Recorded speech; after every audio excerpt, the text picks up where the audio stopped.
జై శ్రీరామ్. అందరికీ నమస్కారం అండి. భోగి రోజు నేను నా ఫ్రెండ్ వచ్చింది, మేమిద్దరం క్లాస్మేట్స్, ఇంటర్ కలిసి చదువుకున్నాం. ఇది నా ఫ్రెండ్, మా ఇద్దరిది 25 సంవత్సరాల ఫ్రెండ్షిప్. వీళ్ళు బ్రాహ్మణ్స్, కలింగపట్నం ఈ ఊరు.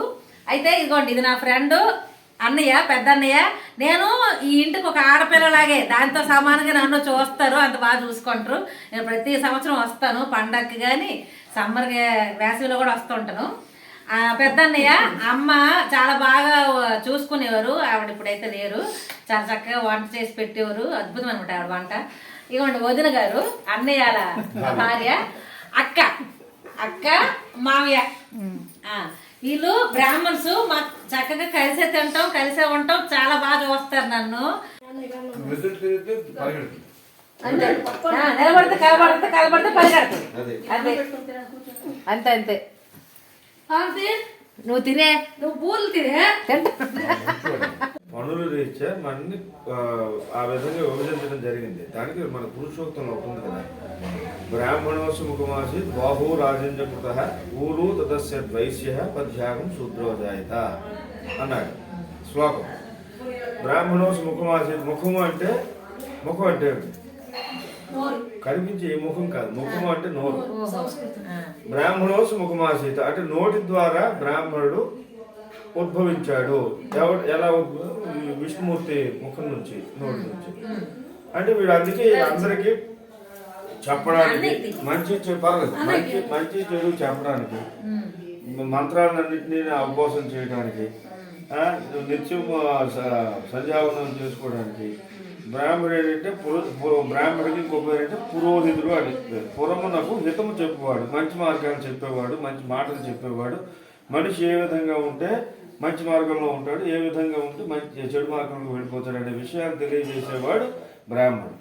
అందుకే బ్రాహ్మణుడు ఉన్నటువంటి గ్రామంలో ఉండాలి, నీళ్లు ఉండేటువంటి గ్రామంలో ఉండాలి, రామాలయం ఉండేటువంటి గ్రామంలో ఉండాలంటే మనకు నియమం ఉంది.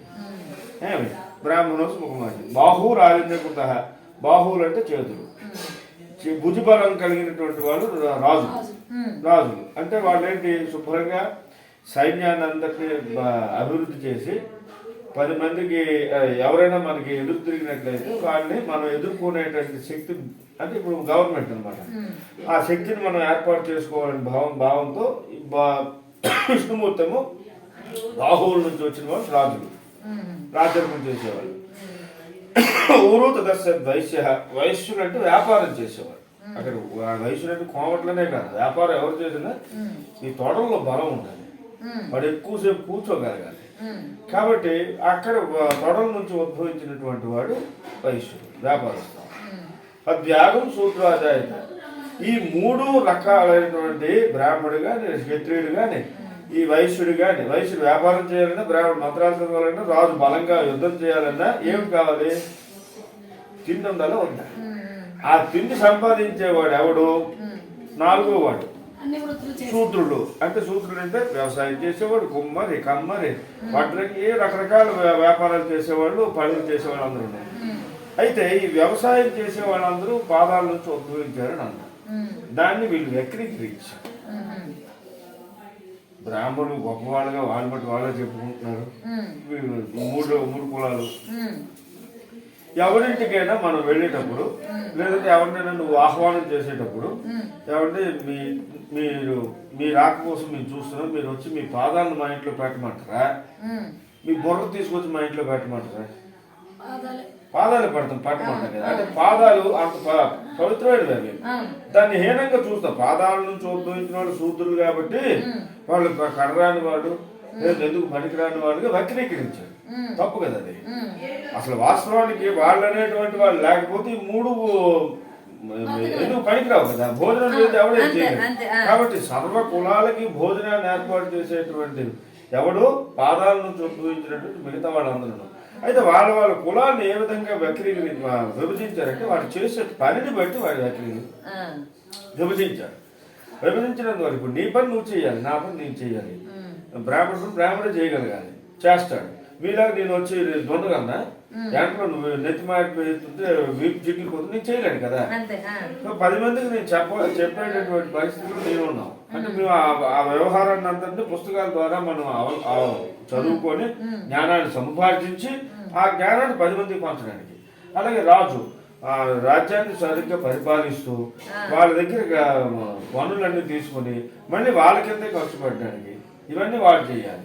వైశ్యుడు ఏంటంటే అందరికి కావాల్సినటువంటి వస్తువులన్నింటినీ వాడు విక్రయిస్తూ వాళ్ళకి కావాల్సిన వస్తువులు తీసుకుని కొంత వీడు నుంచి డబ్బులు సంపాదించుకోవడం అనేటువంటి జరుగుతుంది. దీన్ని మన వాళ్ళందరూ వక్రీకరించేసి బ్రాహ్మణులు వాళ్ళ కోసం వాళ్ళు రాసేసారండి కొంతమంది, మా కోసం మీరు రాసిస్తారా, ఇప్పుడు మీకోసం మీరు రాసుకోండి, జ్ఞానం ఉన్న వాళ్ళు రాసుకోండి కాదు ఆవిడ అనలేదు కదా. జ్ఞానానికి ఎవరు తక్కువేం కాదు. జ్ఞానానికి అందరూ ఎవరు గొప్ప సైంటిస్టులు అయిపోరు, అందరూ పిచ్చివేదాలు అయిపోరు కదా. జ్ఞానానికి అందరూ అతీతులే, ఆ పుట్టుకతోనే వస్తుంది జ్ఞానం. ఆ జ్ఞానం కాబట్టి మీరు రాసేయండి. ఇప్పుడు అదే కదా ఇందాక అదే చెప్పాను, ఆవిడెవరో పాట పాడుతుంటే అందరూ కామెంట్ చేస్తున్నారని చెప్పావు కదా. మరి ఏమి సరిగ్గా రాయలేకపోయాను. అందరూ నవ్వుకునే విధంగా నీ పాటలు తప్ప మెచ్చుకునే విధంగా లేదు కదా. అంటే ఏది మన సొంతం కాదు. మనకి వచ్చేది ఏంటంటే భగవంతుడు మనకి ఇవ్వాలి. భగవంతుడు అంటే ఎవడు? మనిషి. మనిషిలోనే భగవంతుడు ఉన్నాడు. నీకు జ్వరం వచ్చింది, లేకపోతే నాకు జ్వరం వచ్చింది, లేకపోతే డాక్టర్ వచ్చిన తర్వాత ఏదో ఒక ఇంజక్షన్ ఏదో ఇచ్చాడు. సమయానికి దేవుళ్ళకి వచ్చి మమ్మల్ని కాపాడు అంటావా? రామారావు డాక్టర్లోకి వచ్చారండి, భీమవరం డాక్టర్లోకి వచ్చారండి అంటావా? అంటే తెలియకుండానే మన నోట్లోంచి భగవన్ నామ స్మరణ అనేటువంటి వస్తున్నారు కదా. కాబట్టి మనిషే దేవుడు, మనిషే రాక్షసుడు. మనం చేసేటువంటి పనుల వల్లే మనలో ఉన్నటువంటి గుణాలు బయట పడుతూ ఉంటాయి. ఒక్క విషయం చెప్తాను, నీకు చెబితే నేను గట్టిగా చేయండి, నీ రాక్షసుల్లో కలుస్తున్నాడు అంటే ఆ గుణం నాలో ఉందో లేదా. ఆ టైం వచ్చినప్పుడు ఆ రాక్షస గుణం బయటకు వచ్చింది. ఏదైనా నువ్వు ఇప్పుడు పని ఒకటి పట్టుకున్నావు, వీడియో చేయడమో లేకపోతే ఒక 10 మందికి ఉపయోగపడే పని చేయడమో చేస్తున్నావు, దాన్ని పట్టుకొని పీడిస్తున్నావు అంటే పిశాచులాగా చేసేస్తుంది అని 10 మంది అంటారు. పిశాచి నువ్వు పని పిశాచి అంటే ఆ పనిని పట్టుకునేటప్పుడు దాని అంతేదో చూసేయాలన్న భావంతో ఎవరైతే చేస్తే దాని అంటే మనలో పిశాచి గుణం కూడా ఉంది, ఉన్నది లేదా. రాక్షస గుణం మనలో ఉన్నాయి, చోర గుణం మనలోనే ఉంది. ఇవన్నీ ఎక్కడ నేర్చుకోలేదు కదా. అవి సమయాన్ని బట్టి మనకి బయటకు వస్తూ ఉంటాయి. కాబట్టి వీటన్నిటిని ఏంటంటే ఎవరు ఏ విధంగా వక్రీకరించినా, విన్నావా, ఏ విధంగా వక్రీకరించినా సుపీరియర్ థింగ్ అనేటువంటిది అవుతుంది. అదే భగవంతుడు మనం అనుకుంటున్నాం. అంతవరకు ఎందుకు? మనం ఏదైనా పొరపాటు చేసామనుకో, ఒకరికి దూషించామనుకో, వాడు అవతల వాడు శక్తిహీనుడు అనుకో, వాడు ఏంటంటాడు?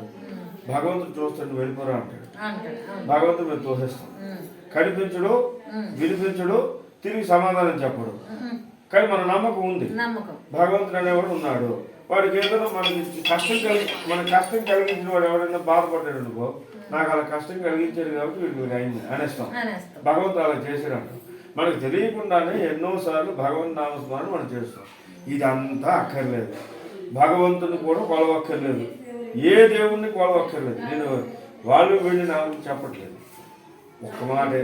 కనుక్కున్న తల్లిదండ్రులను ఎవరైతే గౌరవిస్తాడో మన ధర్మాన్ని మనం గౌరవించినట్టుగా ప్రేమించినట్టుగా, అవునా కాదు? తల్లిదండ్రులను తన్నేసి వృద్ధాశ్రమాల్లో పడేసి మనం 10 మంది సహాయం చేసినందుకు ఉపయోగం లేదు. ఎంత అశ్వమేధ యాగాలు చేసేసినా కూడా ఒక్క పెసరు కూడా ఫలితం రాదు. తల్లికి తండ్రికి కూడా జై కొట్టిన మాటలు కొన్ని ఉన్నాయి కదా, ఉన్నాయి జై కొట్టరాట.